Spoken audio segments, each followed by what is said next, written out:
इतिहास सिर्फ विजेताओं की कहानी नहीं होता, इतिहास उन लोगों को भी याद रखता है जो हार कर खड़े हुए हैं और गिरकर भी मुस्कुराए। तो दोस्तों, आज की कहानी एक ऐसे बादशाह की है जिसने तख्त और सम्मान दोनों खोया।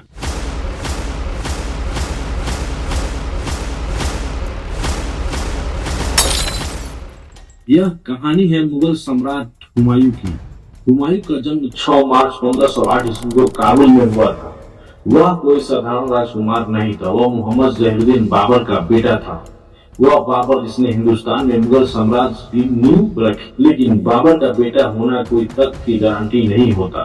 विरासत में मिल सकती है, लेकिन काबिलियत खुद अपने आप को साबित करनी पड़ती। बाबर के बड़े बेटे हुमायूं खगोल शास्त्र और कविताओं में बहुत ही प्रेम रखते थे और दिल के बहुत ही नरम थे। लेकिन दोस्त, राजनीति में नरमी कई बार कमजोरी बन जाती। वो अपने भाइयों पर जरूरत से ज्यादा भरोसा करते। दोस्तों, अच्छा इंसान होना यह एक गुण है, लेकिन हर युद्ध अच्छाई से नहीं जीता जाता। 1530 ईस्वी में बाबर की जब मृत्यु हो जाती है, उस वक्त हुमायूं का उम्र 20 से 22 वर्ष के करीब था। इस समय हुमायूं को हिंदुस्तान का बादशाह बनाया जाता है, लेकिन ताज के साथ उसे मिलती है कमजोर अर्थव्यवस्था, विद्रोह, अफगान सरदार, चालाक दुश्मन और भीतर से टूटा हुआ परिवार। यह वह दौर था जहां एक गलत फैसला पूरी सुल्तान को डुबा सकता था। हुमायूं के कुल 5 भाई थे, जिसमें एक मिर्जा मोहम्मद सुल्तान। कुछ इतिहासकारों के द्वारा इन्हें सौतेला भाई बताया जाता है। हुमायूं ने अपने तीनों भाइयों को अलग अलग साम्राज्य दे रखा था, जिसमें कमरान मिर्जा को काबुल और अस्करी मिर्जा को संभल तथा हिंदल मिर्जा को अलवर दे रखा था। हुमायूं ने सोचा कि भाई कभी धोखा नहीं देंगे। इतिहास ने साबित कर दिया कि राजनीति में भावनाएं सबसे बड़ी खतरा होती है। कुछ ऐसे फैसले जो दिमाग से भी लेने पड़ते हैं। हुमायूं बादशाह बन चुका था, लेकिन असली युद्ध अब शुरू होने वाला था, क्योंकि सामने था एक शेर जिसका नाम था शेरशाह। अब आने वाला था मुगल इतिहास का सबसे बड़ी कठिन दौर। दोस्तों, ये जितनी भी आपको डॉक्यूमेंट्री बताई जा रही है हुमायूं की, ChatGPT के माध्यम से आपके सामने आई जा रही है। बिहार और बंगाल की धरती पर एक व्यक्ति तेजी से उभर रहा था, जिसका नाम था फरीद खान, जिसे इतिहास जानता है शेरशाह सूरी के नाम से। शेरशाह सूरी ना तो किसी बड़े खानदान से था, ना ही किसी शाही रियासत का मालिक था, लेकिन उसके पास चतुर दिमाग, लोहे जैसे अनुशासन और भविष्य को देखने की शक्ति थी। दोस्तों, इस दुनिया में सबसे बड़ा भ्रम यही है कि सफलता विरासत में मिलती है, लेकिन इतिहास गवाह है, सफलता वंश नहीं देखती, वह योग्यता को पहचानती है। हुमायूं को शेरशाह की बढ़ती हुई ताकत की खबर थी, लेकिन उसने सोचा एक अफगान सरदार मुगल बादशाह को कैसे चुनौती दे सकता है। यही उसका घमंड और यही उसकी बनी कमजोरी। दोस्तों, इतिहासकारों के द्वारा बताया जाता है कि जब राजा गलत दुश्मन चुन ले तो सही दुश्मन उसके पीठ में खंजर उतार ही देता है। 1539 ईस्वी, जगह चौसा, बिहार। हुमायूं और शेरशाह की सेनाएं आमने सामने थी। हुमायूं युद्ध को हल्के में ले लिया। शेरशाह की सेना के शिविर नदी के पास रात के अंधेरे में शेरशाह ने हमला कर दिया। मुगल सेना में बौखलाहट मच गई। हुमायूं किसी भी तरह से गंगा में कूदकर अपनी जान बचाई और चौसा पर शेरशाह का अतिक्रमण हो गया। लेकिन अभी भी हुमायूं में कोई बदलाव नहीं हुआ।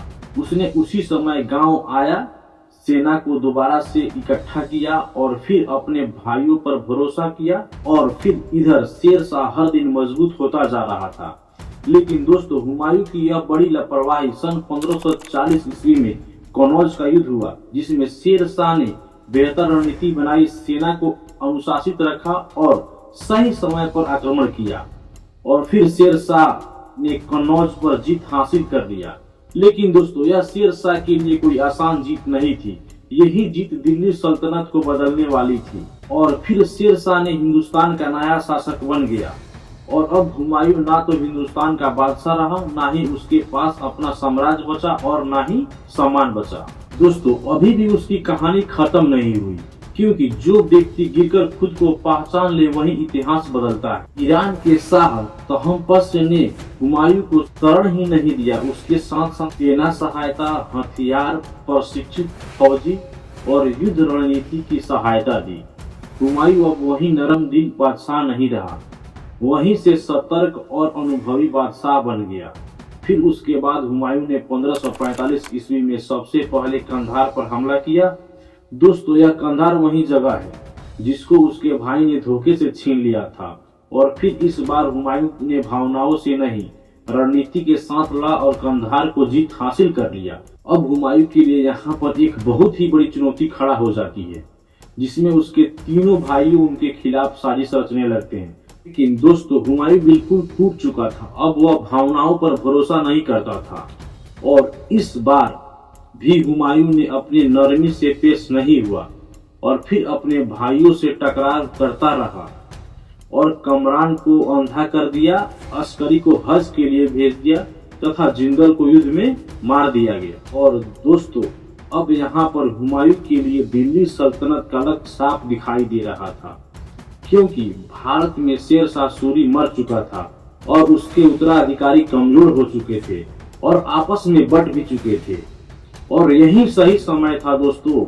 फिर हुमायूं ने सन 1555 में पंजाब की ओर से आक्रमण किया, जिसमें पंजाब के सरहिंद मैदान में मुगल की सेना और सूरी सेनाएं आमने सामने खड़ी थी।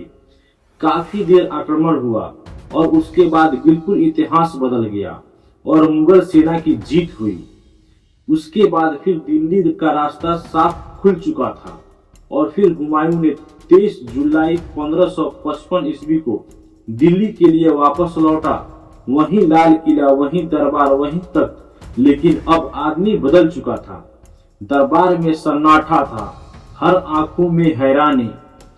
एक हारा हुआ आदमी आज फिर से बादशाह बन गया। हुमायूं ने 15 साल बाद दिल्ली के तख्त पर वापस लौट चुका था। वह बिल्कुल हार चुका था और टूट चुका था, लेकिन अंत में उसने वही तख्त वापस पाया जिसने उसे कभी खोया था। दिल्ली वापस लौट के बाद हुमायूं ने फिर से शासन को संभालना शुरू किया। फिर उसके बाद 24 जनवरी 1555 ईस्वी को हुमायूं अपने पुस्तकालय में था, क्योंकि उसे किताबों से बेहद प्रेम था। अचानक उसे अजान की आवाज सुनाई देती है और वह नीचे सीढ़ियों के माध्यम से धीरे धीरे उतरने लगता है, लेकिन किस्मत को शायद यह मंजूर नहीं था। उसका पैर फिसला और सीढ़ियों से गिरा, काफी भारी चोट लगी। 3 दिन तक वह जीवन और मृत्यु के बीच जूझता रहा और फिर 27 जनवरी 1556 ईस्वी को हुमायूं ने अंतिम सांस ली। उस समय उसकी उम्र तकरीबन 48 वर्ष का था। पूरी मुगल सल्तनत शोक में डूब गया। दिल्ली में सन्नाटा छा गया, क्योंकि वह बादशाह जो हार कर उठा था वह हमेशा के लिए सो गया। हुमायूं ज्यादा समय तक शासन नहीं किया, लेकिन सबसे बड़ा काम कर दिया, मुगल सल्तनत को दोबारा खड़ा कर दिया। अगर वह दिल्ली को वापस नहीं जीत पाता तो अकबर कभी बादशाह नहीं बन पाता। हुमायूं की मृत्यु के समय अकबर सिर्फ 13 वर्ष की उम्र का था और फिर 14 फरवरी 1556 ईस्वी को अकबर हिंदुस्तान का बादशाह बन गया।